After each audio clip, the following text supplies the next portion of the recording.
Chloe Lamb, saddled with foul trouble.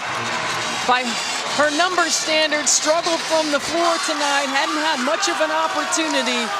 What poise and composure in that moment to be able to knock down that shot. Well, the super seniors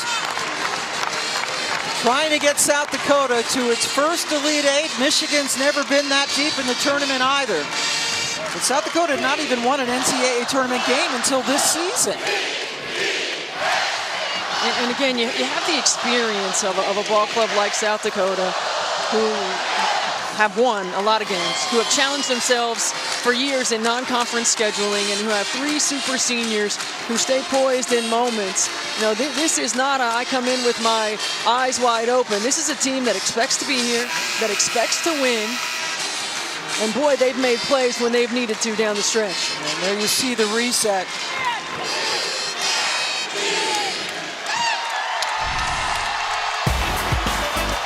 Oh, what a great shot right here by Watson. Terrific screen to give her just enough time and space. And here draws the offensive foul. And big play by Chloe Lamb, understanding where she needed to get to be able to knock down that shot. South Dakota playing in their 4th straight NCAA tournament. They've won 3 straight Summit League tournaments, including knocking off the #1 seed South Dakota State in this year's championship game. Michigan ball.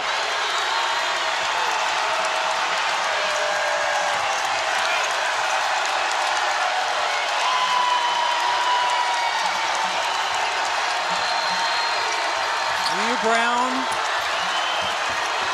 trying to get it inside to Hillman. They're looking, had her for a moment. Filia, the freshman, drives, hits it off glass. Timeout, Coyotes. First bucket of the second half for Layla Filia. She carried them in the first half offensively. Big time score right there. Missed an opportunity to get Naz Hillman in touch. Layla Filia, that is a tough angle, goes off glass, steps up big time for the Wolverines. She had a dozen in the first half. That was her first shot of the second half, and she nailed it. So now South Dakota, no Hannah Shervin, she is fouled out. Shot clock's off. What are you thinking? Well, that tough thing is you have to guard all 5 positions. You know, South Dakota has done a really good job in the on-ball screen when Michigan has come with the trap of stretching them out and getting a high percentage look. So I would look for them to continue with some sort of motion that way. But again, you're in the penalty too. So you want to go downhill, you want to get a quick score, you're behind. And if you're Michigan, you got to stay disciplined and defend without fouling. Force South Dakota to hit a tough contested shot. Chloe Lamb in particular, an outstanding free throw shooter. There she is, Lamb for the lead. Off the mark, Hillman with a huge rebound. Gets fouled right away with 15 seconds left to go. That was great execution. That was great execution. If you were Michigan, you didn't want to give up the 3. You wanted the 2 you'd have been all right with, but in the rotation, great find. Lamb not able to knock down the shot. South Dakota had fouls to give. Michigan can call timeout. I'm a little surprised Michigan on the rebound didn't call timeout to try to move the ball. You think that 3 was a little bit too quick, or was it a good enough look to take it? No, I thought it was a great look. Okay. I thought it was a great look. Now Michigan's going to be able to advance the ball right here.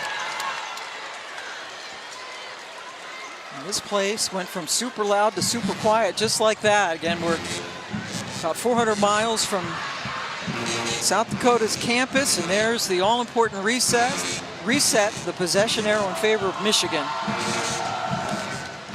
And no more fouls to give for South Dakota.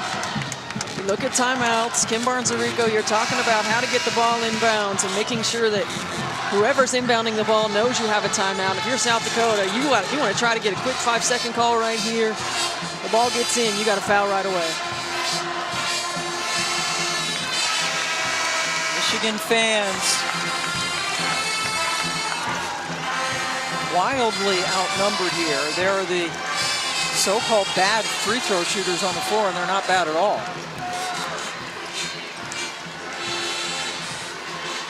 Yeah, you look at this Michigan roster.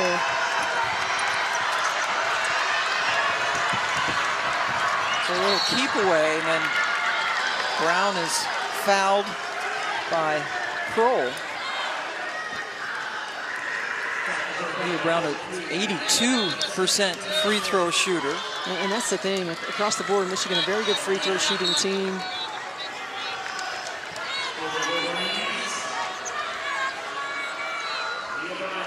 Brown's first trip to the line in this game.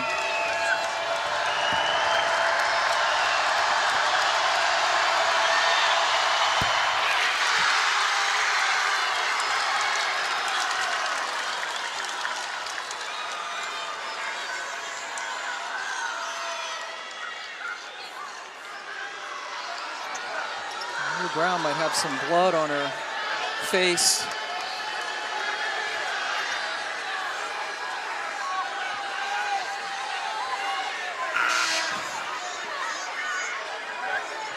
Shervin only look after fouling out.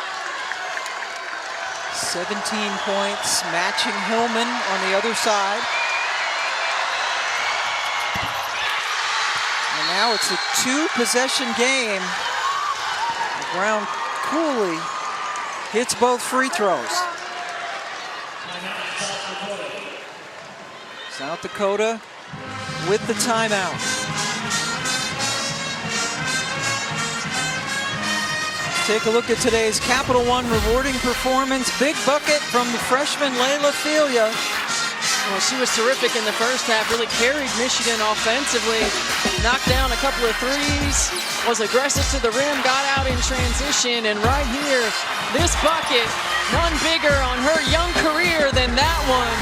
Tough finish, tough angle, giving Michigan the lead. Her only shot of the second half, and she nailed it to give them the 2-point lead. Leah Brown just hit 2 free throws to extend it to 4 points. Yeah, and South Dakota just needed to get a quick score right here.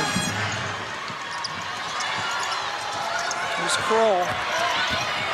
Drives on Hillman, got fouled, and the ball would not go down. Well, this is exactly what you don't want to do if you're Michigan. You don't want to stop the clock. You don't want to allow free throws. Going to the rim, getting a layup doesn't hurt you. No, right now, an opportunity to get 2 points with no time running off the clock.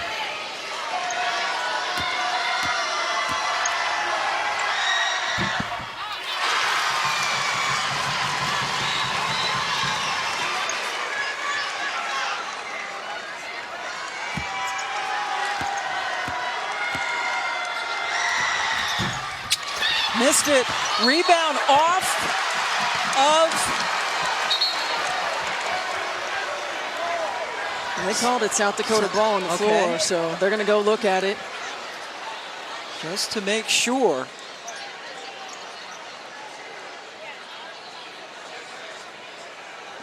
The call on the floor is Reds basketball.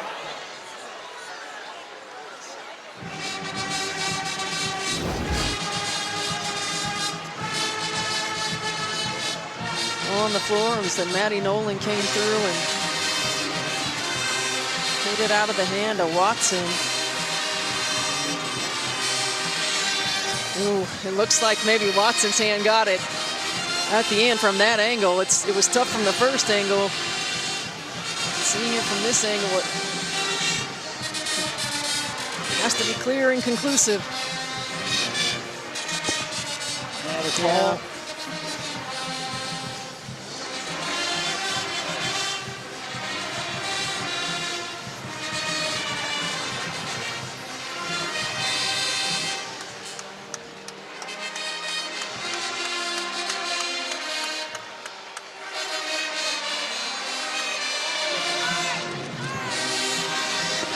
From that back angle and this side angle, it looks like Watson may have touched it, but that is a really tight call right there.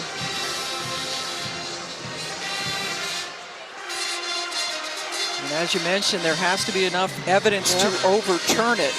And right there, it looks like Maddie Nolan. Yeah.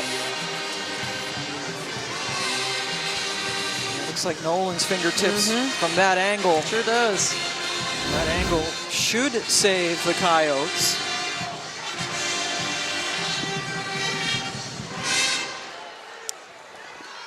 What a game it has been. Neither team has led by more than 6 points in this game.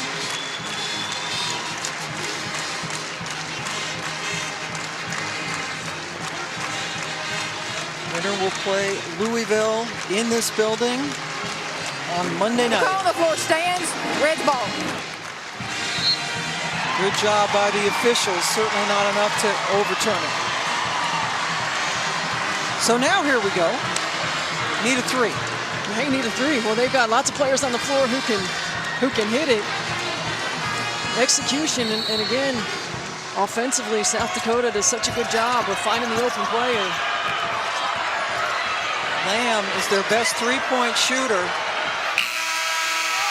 South Dakota comes up just short, and the Michigan Wolverines advance to the Elite Eight for the first time.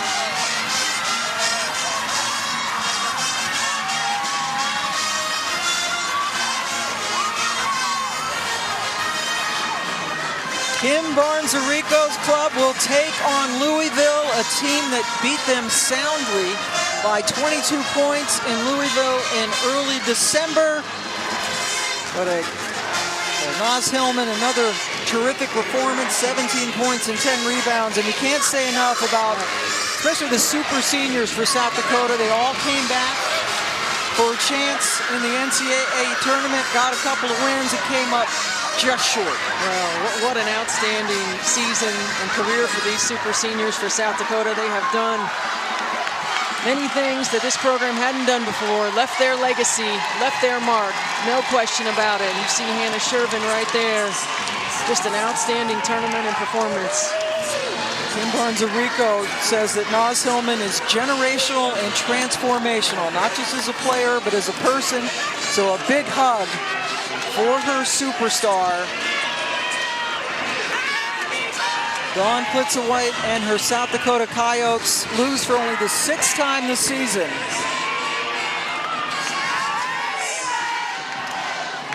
But not a clean look, certainly, when they needed a three. No, there really wasn't a clean look. Really good defense by Michigan, playing one-on-one.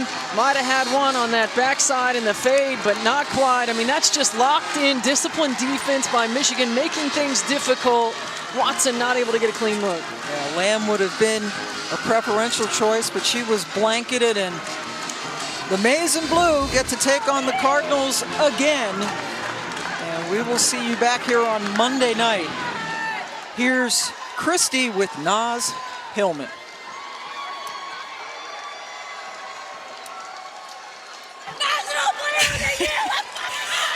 What a great birthday present for Danielle Roush, right? Yes, a great birthday present for a very special player on a very special day. What kind of grit and character, Naz, did it take to come up with this huge win and making this Michigan team elite? Yes, I mean, you guys saw that last minute of that game. They were crashing in there trying to get every rebound. That's a team who didn't want to go home, and they scrapped and clawed, and nobody should take anything away from them. They were a great team, had a great coach, and they did a lot of things to really execute their plays, but they were really scrappy and worked hard. The balance of your team has gotten you to this juncture. You've seen just about every defensive scheme that there is. How important was it today to get contributions across the board, especially Layla Filia? It was very important. We watched two other teams play against them, and they were packing it in the paint, and we knew that it would take all 15 of us. I know some people didn't get on the floor, but that we needed their energy on the bench. But the contributions from Layla Filia, I mean, come on, big-time shots down the stretch. She's great. She's added a lot of to our team, you know. But everybody else chipped in, and that's how we got that win. Your head coach, Kim Barnes-Arico, is sporting the number 11 on her jersey. How important has this been in terms of the journey with Kim Barnes-Arico as your head coach and the family atmosphere of Michigan basketball? That's exactly what it is. It's a family. We're not just playing for the 15 on the floor and our coaches, but the band and the cheerleaders and our fans who came out to support us. There's so many people who've been behind us all season. We want to continue to play for them. And your mom is here too, and your grandma, Gail. Congratulations on a great win. Naz, you are elite. What does that mean to you? Hey, we got to keep going. I love it, but we got to keep going. Thank you. Naz Hillman with another double-double, and we will see them and the Hillman family, Anderson family, back here on Monday night as they win it 52-49. Hannah Shervin with 17, Liv Korngable, Chloe Lamb. Brilliant careers for South Dakota, but not quite enough as Michigan takes it by 3. For Christy Winter-Scott and Stephanie White, I'm Pam Ward as we say so long.